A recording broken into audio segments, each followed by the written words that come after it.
ما ينبغي، بل لا يجوز المرأة أن تلبس القصير في بيتها، ولا تلبس البنطال في بيتها، ولا عند محارمها، إلا إذا كان ليس إلا الزوج أو أطفال لا يميزون، ما يميز دون 7 سنوات ما عندهم تمييز، فلا بأس أن تلبس عند زوجها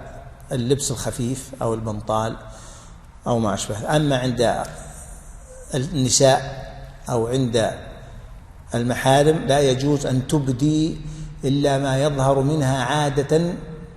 في بيتها وفي مهنتها، هذا هو الراجح، وهو قول في مذهب الحنفية وقول في مذهب الشافعية اختاره ابن القطان الفاسي، واختاره مشايخنا الكبار في اللجنة الدائمة للإفتاء، وهو الصواب بلا ريب. ومن الأدلة على هذا قول الله عز وجل: ولا يبدين زينتهن، إلى أن قال: أو نسائهن، هذا نسائهن، قال لا يبدين زينتهن، فجعل زينتها التي تبدى للنساء كالزينة التي تبدى للرجال المحارم. وأيضا عموم قول النبي صلى الله عليه وسلم: المرأة عورة، المرأة عورة، يستثنى منها ما دل الدليل على جواز إخراجه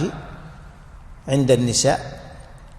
ويبقى الباقي على عموم الخبر، والأصل أن عموم النصوص محفوظة. على كل حال لا يجوز المرأة أن تتساهل في ذلك، والله أعلم.